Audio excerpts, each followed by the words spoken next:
What's good, my friends? In this video we are going to take a look on how to create a wallpaper like this in Blender and Octane. We got pretty simple geometry and yeah, make use of the Octane render. Let's go. Okay, we are in Blender 4.11. I got the Octane version from Blender from the official Octane website opened here, and if you don't got this version, I really highly recommend using this, so you got another render engine to use in Blender, which is quite nice. And I really love the colors in Octane, and yeah, you will see in the end why this makes sense if you want to make this kind of renders in Blender. Okay, so we're gonna delete everything that is in our file here because I created myself a default file for Octane, but we don't need all that stuff right now. I got some folders here where we can place our objects and light sources and cameras, so we got them a little bit separated. Okay, then let's start with our geometry. For this I want to create something with round corners, smooth shapes, and we are going to start with a sphere. So you hit Shift A and choose the UV sphere under meshes, and we are going to increase the segments to something like 128. The rings can be 32. Yeah, that's fine for now. We are going into the side view, so I'm hitting the Y over here and hitting Tab to get into edit mode. We are going to enable the X-ray because we want to select all faces from the sphere. Then I want to enable the face select, which is this little button here, or you can press 3 on your keyboard. So we got X-ray enabled and face select, and now we are going to select half of the sphere like this. And now when I'm in the side view, I'm pressing G and Z to move this a little bit up. And if you hold down Control, use like these steps here, and we are going to use something like this. Okay, let's make a loop cut in the middle of the sphere. So I'm just selecting the loop cut tool and left click on the middle of our sphere. I'm using the select box tool again, and let's bevel it. So Control B, now you can move your mouse, and with the mouse wheel you can select how many loop cuts you want to make. And let's make something like 4 or 5 or 6. And make it a little bit smaller, something like this. Okay, let's get into the side view again. We are going to use the face select again and select all the faces that are on the upper half of the sphere. Yeah, and I want to make this upper part a little bit bigger, but as you can see, we are going to have some problems here with intersecting faces. So I'm going to use the edge select here. Alt enabled, you can select one of the loop cuts here and hitting Shift S to place the cursor to this loop cut. So cursor to select it, that's fine. And we can use this point to scale our upper part from our sphere. So I'm going back to use the face select and select the upper part again. And now we can scale it up a bit. First we need to use the transform pivot point 3D cursor, which we placed here. And now you can increase it a bit. So we got kind of so the upper part is a little bit bigger. Something like this should be fine. yeah, that's cool for now. So I'm hitting tab again to get back into object mode, right click, shade smooth, and we can also head over to the modifiers and search for subdivision surface to give it a little bit more geometry. And that's fine, like this. And yeah, basically this is the shape we want to use for our background. Okay, then let's prepare our scene. So I'm hitting the Y again, Shift A to place a camera. And for the camera, we are going to use a focal length of 200 millimeters. And we can place it, and we can bring the camera back a bit. So I'm hitting G and Y to bring it a little bit back. We can hit this little button here to get into the camera view. And let's change the aspect ratio here and the resolution. So if you got input fields in Blender, you want to like just reset to default values, you can just hover over these input fields and hit backspace, and so you get back the original values or the default values. This works in any input field. Yeah. Okay, so we got this. Let's place the camera back a little bit more. So I'm hitting G and Y again. Yeah. Let's just place it a little bit back. That's fine for now. And yeah, we need some light sources. So I'm hitting Shift A and add a Octane area light. Let's bring this up a bit. I'm hitting Z in the 3D viewport to see what is happening here. So we need to change the pivot point again back to bounding box center. And yeah, let's place our light here.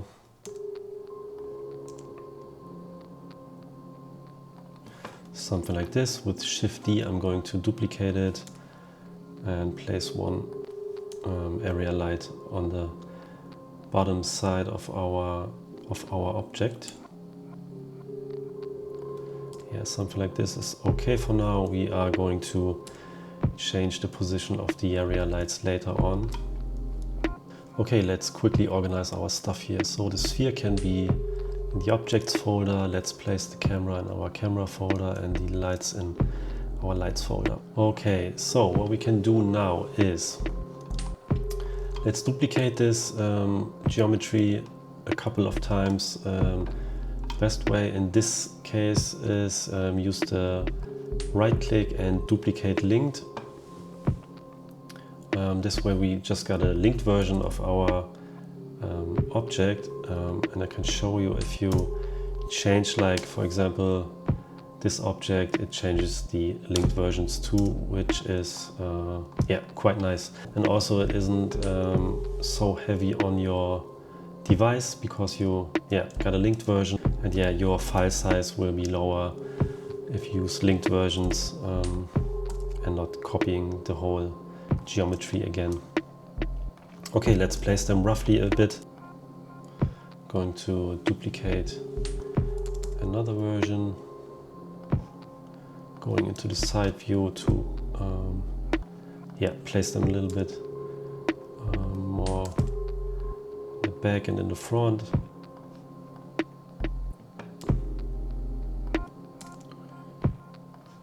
Yeah, this is the part of the process where you compose the whole scene. So the first version I want to duplicate again. Duplicate linked again. And let's just disable the original version. So this way we could just enable the original version, make changes here, and yeah, it reflects on the other linked versions. Okay, let's duplicate this again and make a quick composition here. Something like this. Let's get the camera a little bit Move it a little bit back. Something like this.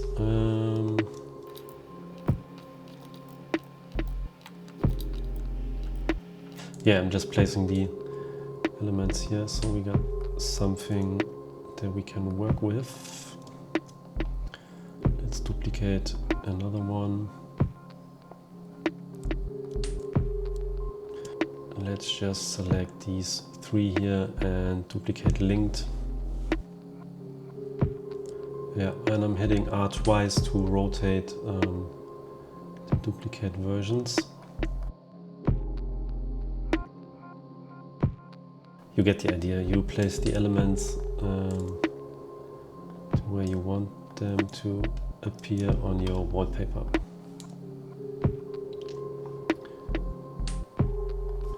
Yeah, so let's use something like this for now. We can change all of this later on, but you get the idea. Let's start with the material for this.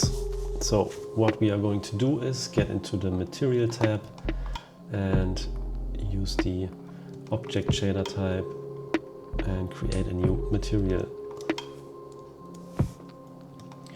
So let's give it a color.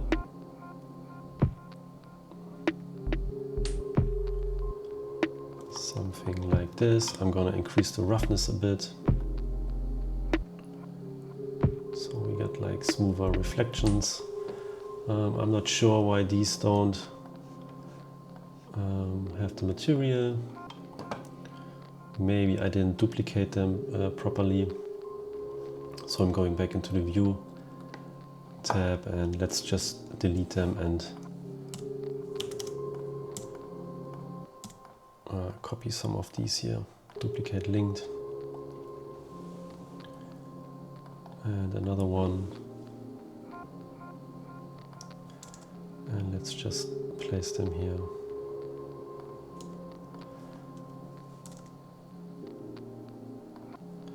Something like this.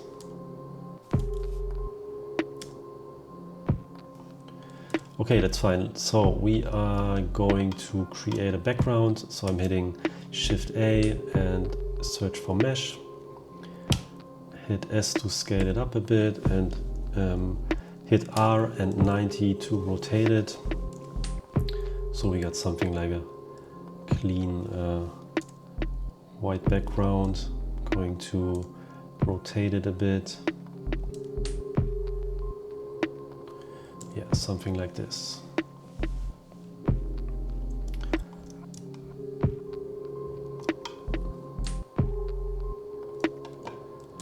So to make this a little bit more interesting, we are going to change the material for our objects. And what I want to do is create a new gradient map and a noise texture.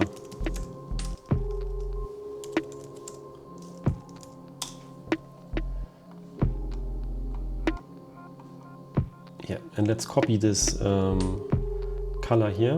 You can do this with Shift C and then hover over this here and Shift V.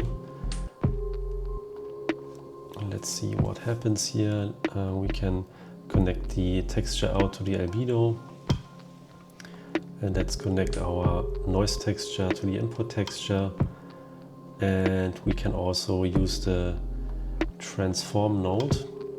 So in Octane, you can often click just the plus icon here and it uses the node that should work there. So let's increase the scale of our noise texture. You can just click on the first one, drag it down. So you got all the three input values, and now you can use the mouse, move it to the left or the right side to increase or decrease the values here. We want to increase this quite a bit. Let's use something like 60. And we can bring these a little bit closer together. And to change the placement of the whole noise texture, you can use the rotation, for example. And let's get the octaves to 1. And yeah, play around here with your noise texture. I'm gonna add another color, hitting the plus here, and maybe choose some orange. What I also like to do is increase the saturation in the Octane imager, and you find this in the sidebar and under saturation. Let's give it something like 2, and you can see these are really nice looking colors. I'm not sure if you can do this in cycles the way you can do it in Octane. I think the colors look absolutely amazing here.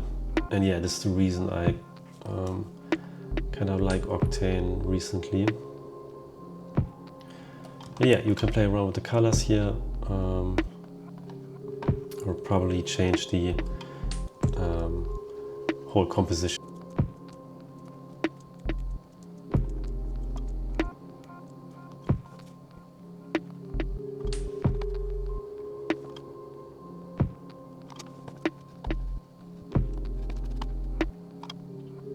So we got something like this right now. Yeah, I just played around with the placement of these objects and changed the colors a bit, used the 3D transform to change the placement of the noise texture. Yeah, you need to play around with all these values and create something that you like. The other cool thing is here you can just duplicate your camera, select the camera, lock the camera to view, and yeah, now you can basically zoom in here and find cool angles for a render. What you can also do is select the background plane, get over to the object properties and disable the camera visibility.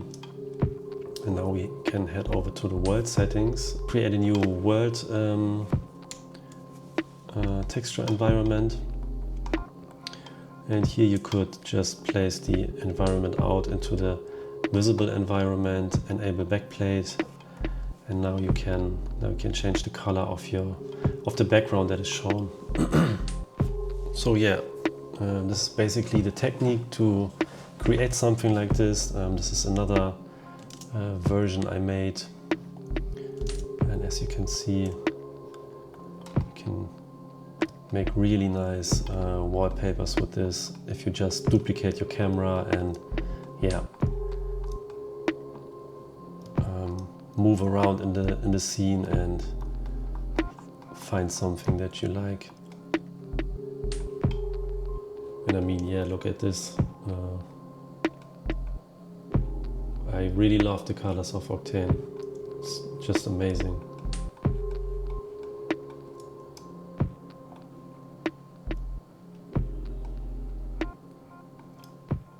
So yeah, that's basically it. Hope you like this tutorial. If you want to see more stuff like this, make sure to subscribe to my spaceship, and see you in the next one.